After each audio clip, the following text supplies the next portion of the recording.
میری امی کہتی تھی کہ جب بیٹا تم سب بہن بھائی کے پیدا ہونے کا پتہ لگتا تھا جب بھی کہ دنیا میں آنے والا ہے تو میں دن رات یہی دعا کیا کرتی تھی کہ اللہ جی تو اولاد سے نواز تو رہا ہے تو وہ صحت والی ہو اور ساتھ ساتھ فرما بردار ضرور ہو، آزمائش والی نہ ہو، دوسروں کے لیے آسانی ہو۔ اور میں یہی بھی دعا کرتی تھی کہ اللہ جی تو فرما بردار اولاد دے اور ساتھ ایسی آسانی والی اولاد بنا کے بھیجی کہ جس سے دوسروں کو اذیت نہ ہو۔ آج کل کی جنریشن تو آپ دیکھ ہی رہے ہیں، بہت برا حال ہے، پل پل زمانے سے ڈر لگتا ہے، سمجھ نہیں آتی کہ انسان، مجھے تو اسکول بھیجتے ہوئے بچوں کو اب ڈر لگتا ہے، زمانے کا بہت برا حال ہو گیا ہے۔ اب ثنا یوسف کا ہی واقعہ لے لی، اس کا کیا قصور تھا؟ ثنا یوسف جیسی بہت سی اور معصوم بچیوں کا کیا قصور تھا جو آئے روز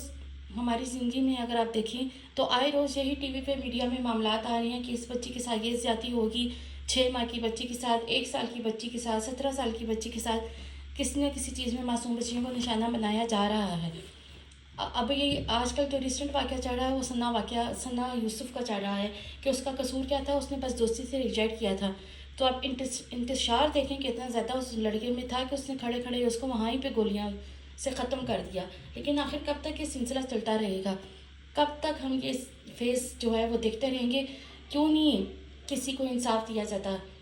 یہ سب میرے خیال میں تو یہ سب ان لوگوں کے والدین کی تربیت ہے،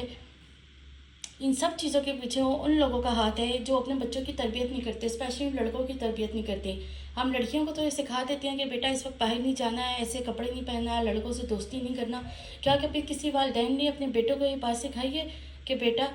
بیٹیوں کی عزت کرنا، لڑکیوں کی عزت کرنا، ان کے سامنے نظر جھکا کے رکھنا، ان کے ساتھ یہ مت کرنا، ان کے ساتھ زیادتی مت کرنا؟ نہیں، آج کل جو کیسز ہو رہے ہیں ان سب کے پیچھے انہی والدین کا ہاتھ ہے جو اپنی لڑکوں کو یہ سکھاتی ہیں کہ لڑکیاں تم سے کمتر ہوتی ہیں، جو دعاؤں میں بیٹے مانگ تو لیتے ہیں لیکن ان کی پھر تربیت نہیں کرتے۔ ان کی تربیت وہ پھر اس طرح سے کرتی ہیں کہ ان کو بیٹیوں پر ترجیح دیتے ہیں، ان کو ہر چیز، ان کا مائنڈ سیٹ ایسا بنا دیتے ہیں کہ بیٹا ہر چیز میں تمہیں حصہ زیادہ ملے گا، کھانا ہے تو بھی اس کو اس میں اس کا حصہ زیادہ دیتے ہیں، اگر کوئی بوٹی وغیرہ کھلا رہے ہیں تو بھی اس میں اس کا حصہ زیادہ رکھ دیتے ہیں، گھر کے کپڑے ہیں یا جائیداد ہے،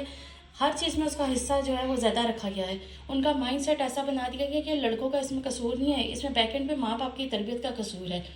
اور یہ بہت خطرناک ہے۔ ٹین ایج تو ویسے ہی بہت خطرناک ہوتی ہے، آپ اس عمر میں دیکھتے ہیں کہ بہت زیادہ خطرناک ہے، یہی عمر ہوتی ہے جس میں ہم اپنے بچوں پہ نظر رکھتے ہیں۔ یہ سب موبائلات کے کمالات ہیں، اور وہ جو ویب سیریز جو آج کل بچے دیکھ رہے ہیں اس سے بہت کچھ اڈاپٹ کرتے ہیں، اسپیشلی اب 6 سے 12 سال تک کے بچے جو ہیں ان کی برین ڈیولپمنٹ ہو رہی ہوتی ہے، آپ ان پہ نظر رکھا کریں۔ بچوں کو ہم فون پکڑا کے الگ سے کمروں میں سلا تو دیتے ہیں، فون دے دیتے ہیں اور ان کو اپنی آرام و آسائش کے لیے فون دے کے پکڑا کر بٹھا دیتے ہیں، لیکن یہ ایک ٹریک نہیں رکھتے، نہ چیک اینڈ بیلنس رکھتے ہیں کہ بچہ آخر دیکھ کیا رہا ہے، ڈراپ کیا کر رہا ہے، اس کے دماغ میں چل کیا رہا ہے۔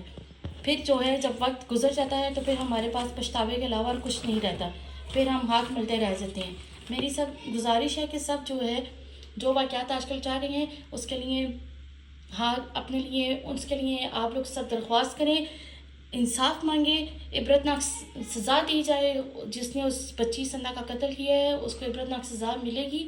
سرعام سزا ملے گی تو دوسروں کو عبرت بھی ملے گی۔ اللہ تعالیٰ اس کی مغفرت فرمائے، منزل آسان کرے اور اس کے ماں باپ کو ٹھنڈک دے، آمین ثم آمین۔ اللہ حافظ۔